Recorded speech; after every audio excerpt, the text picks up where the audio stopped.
Selanjutnya kami mengundang Bapak Profesor Dr. Hari Eko Irianto dari Balai Besar Riset Pengolahan Produk dan Bioteknologi Kelautan dan Perikanan, Kementerian Kelautan dan Perikanan Indonesia. Prof. Eko merupakan juga profesor di bagian riset bidang teknologi pasca panen perikanan di Badan Riset dan Sumber Daya Manusia Kelautan dan Perikanan, serta merupakan guru besar teknologi pangan di Universitas Shahid Jakarta. Prof. Eko akan menyampaikan materi tentang susut dan limbah pangan bergizi sektor perikanan di Indonesia. Hasil awal kajian cepat di 13 provinsi di Indonesia. Silakan, Prof. Terima kasih, Bu Flora. Pertama, terima kasih atas undangannya. Assalamualaikum warahmatullahi wabarakatuh. Yang terhormat nih Pak Sunan, selaku Ketua CP2GI, Bu Dr. Sriyanti, Prof. Ahmad Purnomo, Bu Yanti Gultom, Bu Fitri Andriani dari Persagi. Ini saya mencoba untuk menyampaikan hasil kerja dari tim. Kebetulan ini timnya juga CP2GI ini yang mempercayakan. Kebetulan kami diminta untuk mengkoordinir pekerjaan untuk melakukan kajian cepat di 13 provinsi. Sedangkan tujuan dari kajian ini sebetulnya adalah untuk mendapatkan informasi awal terkait dengan food loss and waste di sektor perikanan laut di Indonesia termasuk susut nutrisi. Saya kira ini penting sekali, tadi Bu Sriyanti sudah menyampaikan di mana untuk food loss ini terutama terkait dengan perikanan ini cukup tinggi ya, termasuk waste-nya juga cukup tinggi. Sedangkan fokus yang sedang dilakukan dalam kajian ini adalah susut hasil dan limbah pangan bergizi perikanan untuk mengurangi masalah gizi dan peningkatan ketahanan pangan. Ya, kita harapkan nanti dari kajian ini akan mendapatkan peluang untuk intervensi. Ya. Intervensi di mana bisa kita lakukan untuk menurunkan tingkat susut ini.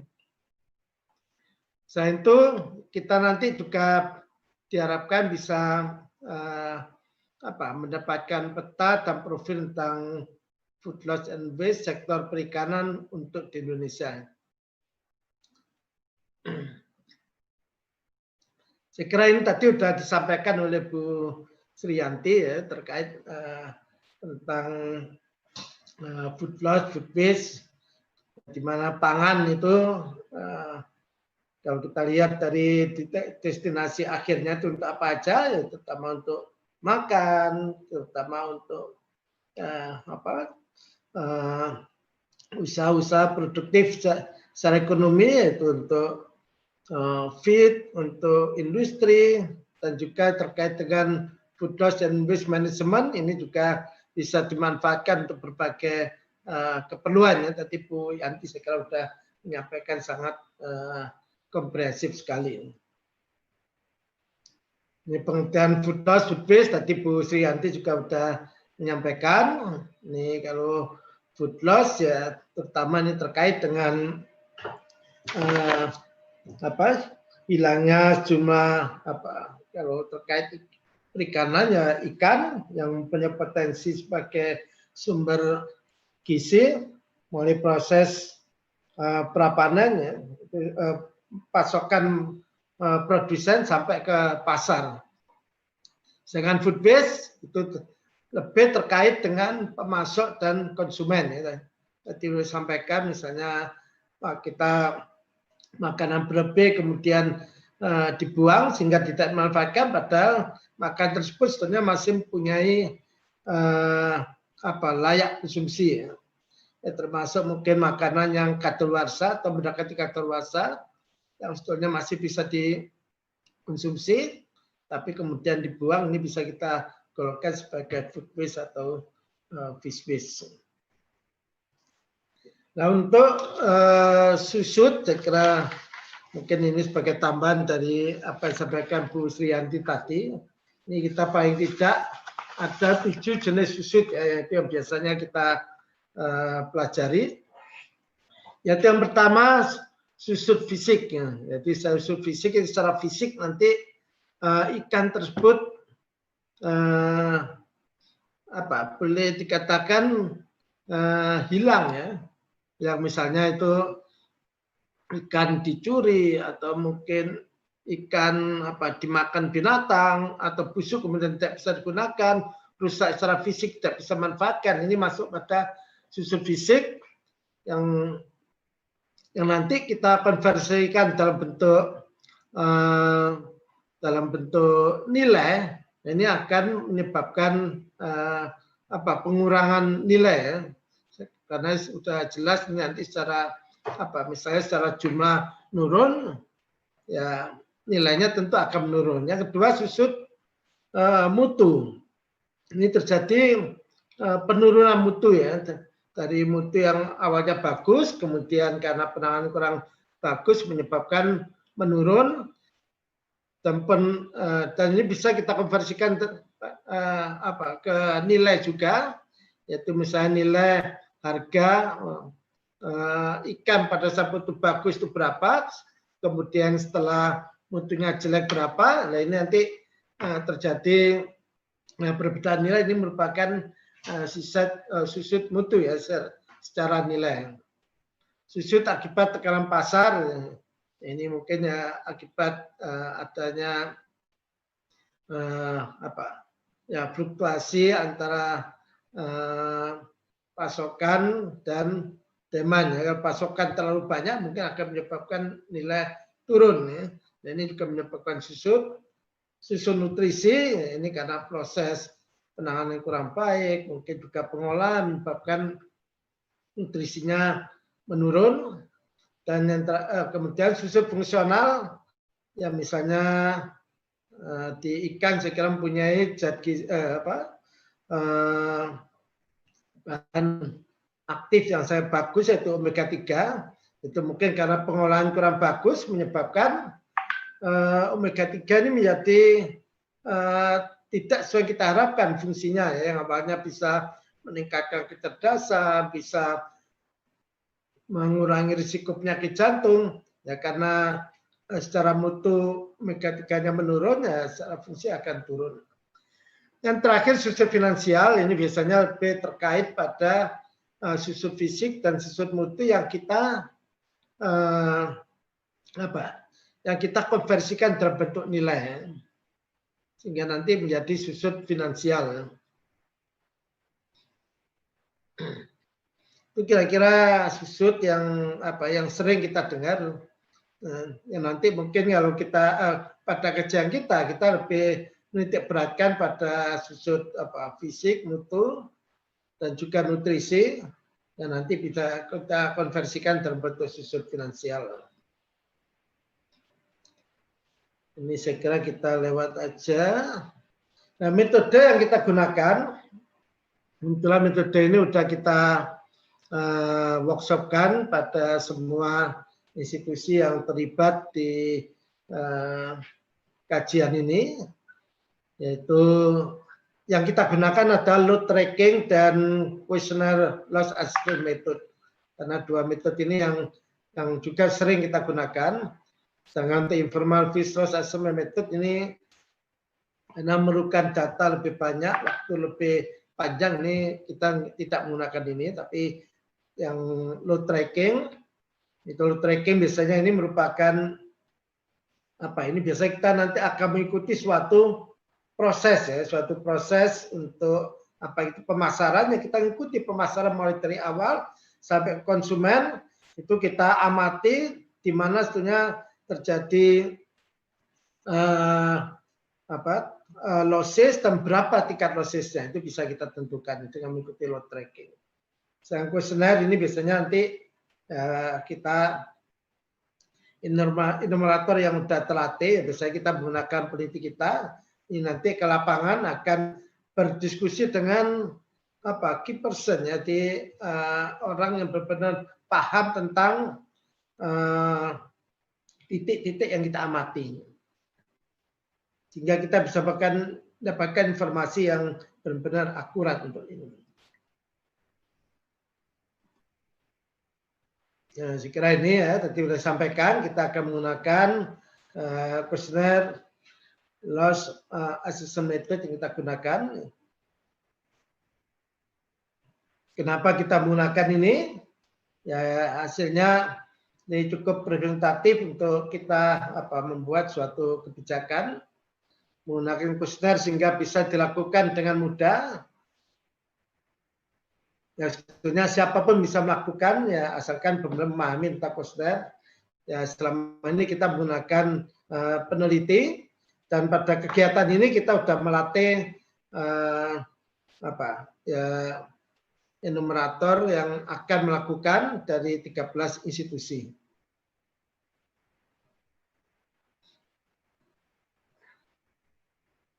Ini kira-kira kegiatan yang sedang kita lakukan.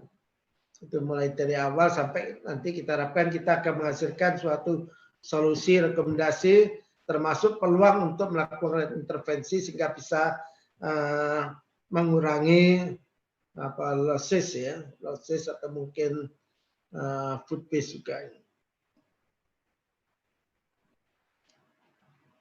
Ini pada tahap awal, ini saya kira kita semua tim dari 13 lokasi sudah melakukan, yaitu melakukan FGD dengan key person dan juga beberapa yang terlibat ya. Key person itu bisa nelayan, pengolah, pedagang,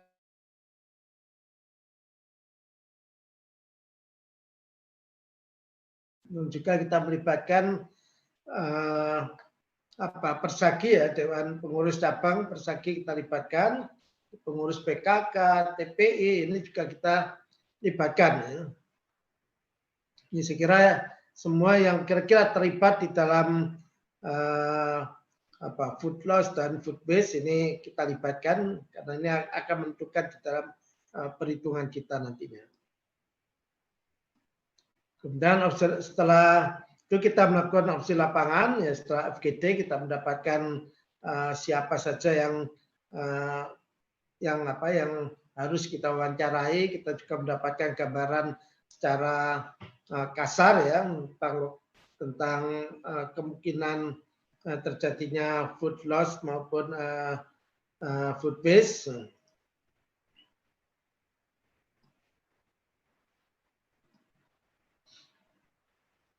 Ini responden yang kita jadikan sebagai sasaran untuk survei kita, untuk wawancara, pedagang pengumpul, nelayan, pengolah, pengecer, penjual makan berbasis ikan, konsumen, termasuk juga usaha catering. Kemudian kita melakukan analisis terhadap data yang kita peroleh, sehingga nanti kita bisa menentukan tingkat losses untuk setiap rantai ya. Setiap rantai itu bisa kita tentukan, mulai dari nelayan sampai ke konsumen. Ini kita mencoba untuk menentukan nantinya. Termasuk rekomendasi kemungkinan intervensi apa yang diperlukan oleh kita. Ini lokasi kajian di 13 provinsi. Setelah kita memanfaatkan UPT dari BRSDM, ini kita manfaatkan terlibat ya, sehingga lebih memudahkan kita dalam koordinasi. Ini awalnya kita merencanakan 15, nih ternyata Ambon dan Pariaman itu tidak jadi terlibat ya, sehingga kita 13. Ini cuma Kalimantan ini yang juga kita tidak ada wakil yang ikut ya. Ini sebaran ya, lokasi kajian kita.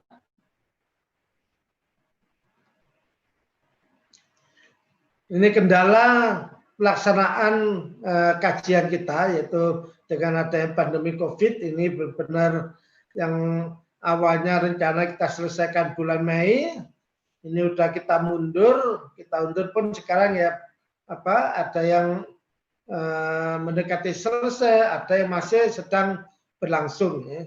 Karena susah, termasuk kantor saya di Jakarta ini kita udah janjian dengan Muara Baru mau ke sana, ternyata PSBB diberlakukan. Terpaksa ini kita tunda waktunya. Tapi ada beberapa yang progresnya sangat bagus sekali. Makanya nanti ini yang saya jadikan contoh untuk hasil kajian ini teman-teman yang udah progresnya cukup bagus. Ini kegiatan yang kita lakukan setelah kita sempat bertemu sekali di kantor di Sripi, kemudian besoknya sudah diberlakukan PSBB, akhirnya kita tidak sempat melakukan semacam praktek, ya akhirnya kita melalui koordinasi secara virtual yang kita lakukan, termasuk pelatihan-pelatihan dan diskusi untuk metodologi, terutama teman-teman di daerah. Ini teman-teman yang sudah melakukan ke lapangan, teman-teman di Pangandaran, Sorong, Kupang, jika teman-teman semua bergerak untuk melakukan survei ini,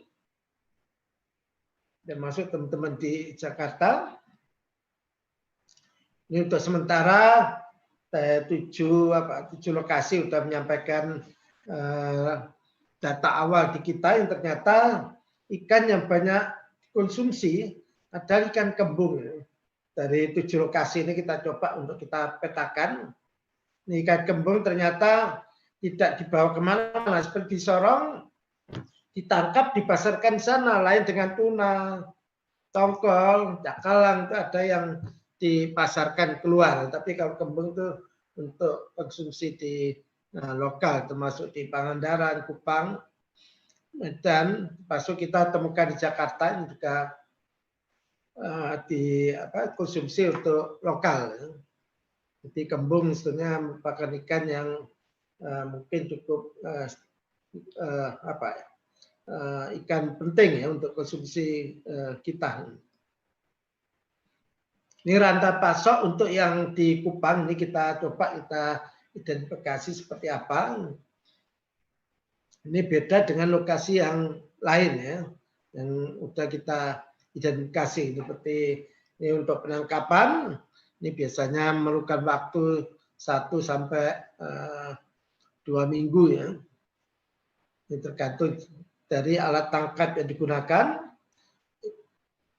Ini ikan yang dihasilkan, kemudian dijual, ada yang menjual langsung ke perusahaan, ada melalui pedagang, ada juga yang langsung ke konsumen.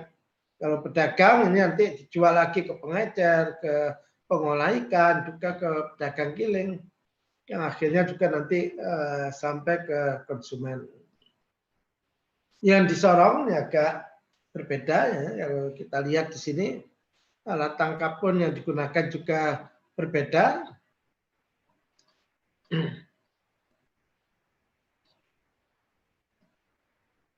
Ini kalau kita lihat berapa sebetulnya kira-kira hasil sementara untuk losis ya.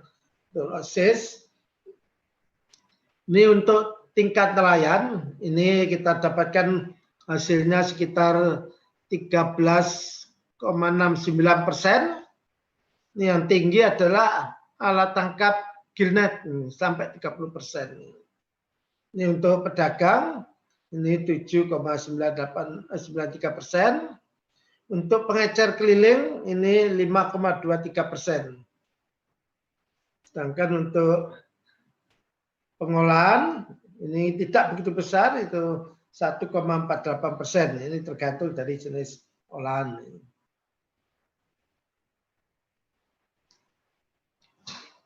Ini penyebabnya apa? Ini sementara identifikasi kita, ini kalau nelayan, ini penyimpanan ikan dalam box fiber dengan jumlah es yang seadanya. Ini kemudian apabila boxnya fiber penuh, ikan diletakkan begitu aja di geladak. Bila es habis, ikan disimpan tanpa es. Nah ini menyebabkan susutnya cukup tinggi, terutama di ikan di gilnet. Sedangkan di pengepul ini biasanya ya kapasitas cold storage-nya itu terbatas. Ikan dibuang karena dilihat tuh mutunya memang udah jelek dan memang tidak tertangani dengan baik. Ya. Ini tingkat pengecer, ini hampir sama, ini mutu ikan turun karena tidak laku dijual pada hari yang sama, ya, walaupun mungkin mereka kemudian di es, itu sudah terjadi penurunan mutu. Sarana penjualan tidak memadai, hanya menggunakan ember yang diisi es.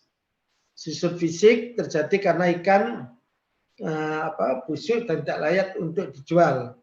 Kalau tingkat pengolah, ini musim hujan pengeringan kerupuk tidak maksimal. Kemasan penanganan kerupuk di pasar kurang baik yang menyebabkan kerupuknya itu hancur. Ini juga menyebab losses untuk tingkat pengolah. Ini kalau di Sorong, ini untuk tingkat nelayan, ini sekitar 8,7%, ya. Ini lebih rendah dibandingkan di Kupang. Ya.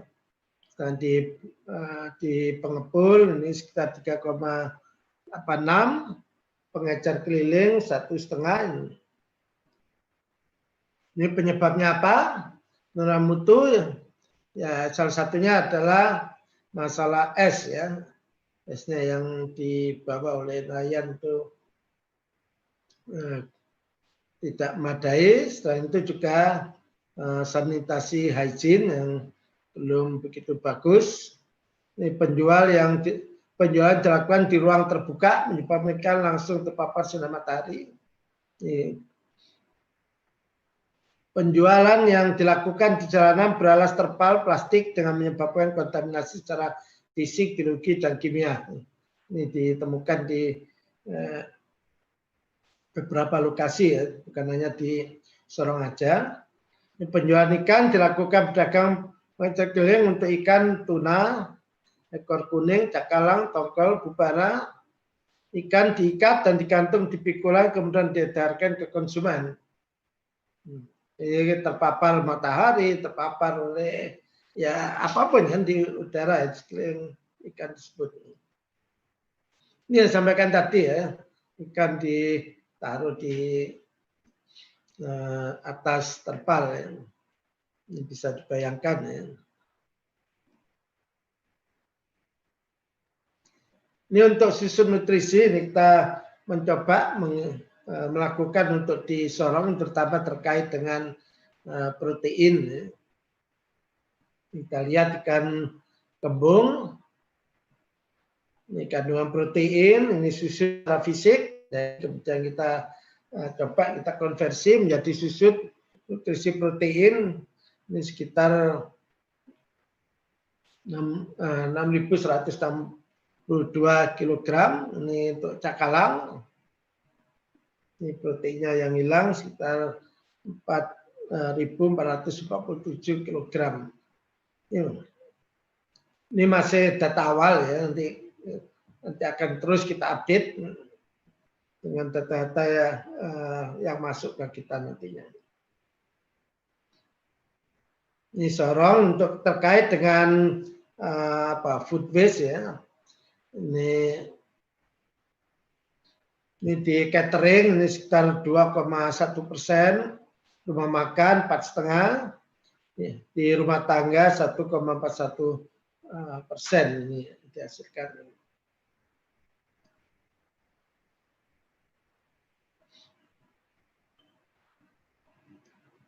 Ini food waste tuh kira-kira kenapa bisa terjadi, ya, diantaranya itu ya adanya sisa daging menempel pada tulang dekat bagian kepala, penyebabnya karena sulit untuk diambil.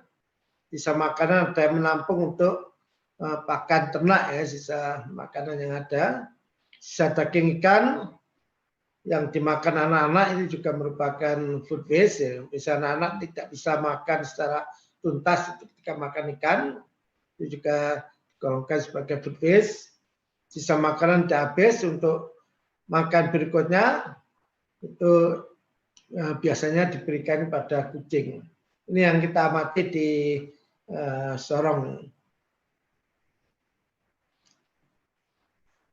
Ya, sampai saat ini itu kira-kira gambaran yang data yang masuk, yang saya tampilkan ini yang paling lengkap ya dibandingkan yang lain. Saya kira lebih bisa memberikan gambaran tentang food loss dan food waste. Jadi disampaikan tadi ya, kajian ini masih berjalan. Ada yang datanya udah lengkap, mereka melakukan analisis. Ada yang masih memerlukan data, ya seperti di kantor saya masih memerlukan data untuk ke lapangan. Yang kita harapkan nanti ya paling tidak ya paling lambat seharusnya akhir Oktober bisa kita selesaikan ya. Sehingga kita mendapatkan gambaran yang lebih lengkap tentang losis maupun limbah yang dihasilkan dari kegiatan perikanan, paling tidak gambaran di 13 lokasi yang kita jadikan sebagai tempat studi kita. Saya kira itu yang Bu Flora, Pak Sunan, dan para peserta webinar. Semoga bermanfaat. Wassalamualaikum warahmatullahi wabarakatuh. Terima kasih banyak Prof. Eko atas pemaparannya yang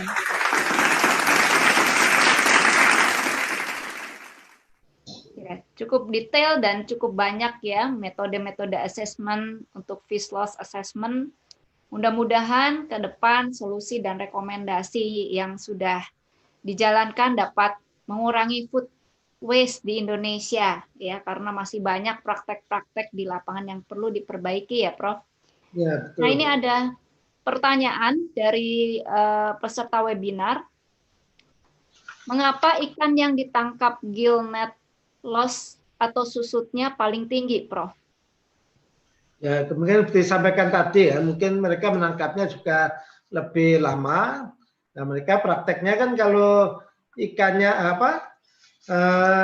palkanya udah penuh ikan, kemudian esnya nggak madai, mereka nyimpannya di luar. Dan juga kalau waktunya lama, ya kemungkinan es itu tidak cukup untuk tidak cukup untuk menahan proses kemunduran mutu dari ikan tersebut. Saya kira itu mungkin yang paling penting. Pengamatan kita di lapangan ada masalahnya terkait dengan es ya di sana. Ya. Biasanya gilnet memerlukan waktu penangkapan yang lebih lama dibandingkan kalau ikan-ikan yang pelagis kecil yang biasanya fishing crew-nya tidak terlalu jauh ya. Dari pengembangan kita di Kupang sebenarnya seperti itu ya.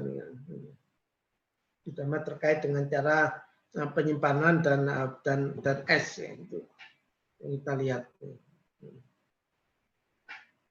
Itu Bu Flora mungkin ya sementara. Baik, terima kasih Prof. Mudah-mudahan bisa menjawab ya pertanyaannya. Ada satu lagi pertanyaan untuk Prof. Eko. Bagaimana cara menghitung kandungan gizinya?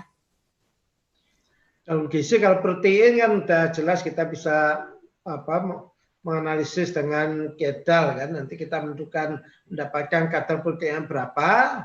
Nah, kemudian kita ukur kalau yang kalau losis secara fisik nanti kan jumlah ikannya awalnya berapa kemudian jadi berapa kan. Nah, selisih ini kan sebetulnya juga menunjukkan berapa sebetulnya potensi protein yang hilang. Yaitu yang kita kalikan akhirnya mendapatkan angka tadi. Itu yang untuk menghitung protein losses atau kehilangan zat gizi ya, terutama protein. Jika seperti itu yang kita lakukan ya. Sederhananya. Oke, baik, Prof. Mudah-mudahan bisa memuaskan ya dari pertanyaan peserta. Ada satu lagi, Prof, pertanyaan.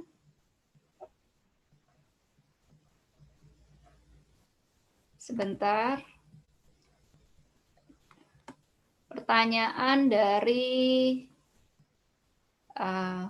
bagaimana penanggulangan tentang banyaknya jumlah hasil tangkapan yang tidak sebanding dengan jumlah kapasitas penyimpanan?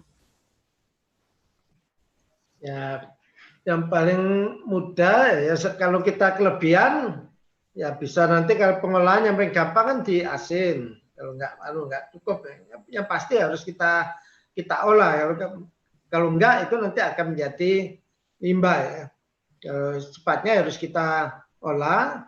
Yang paling gampang ikan asin, kalau perlu ya ditepungkan atau mungkin yang teknologi yang dulu kita introduksikan nanti dengan silase. Silase itu teknologi yang paling gampang. Kita menyediakan larutan asam ikan, kita masukkan begitu aja, kita biarkan nanti terjadi proses fermentasi, nanti itu akan menjadi sumber protein. Atau yang lainnya mungkin yang bisa kita hidrolisis untuk menghasilkan hidrolisa protein ikan, itu bisa kita lakukan seperti itu.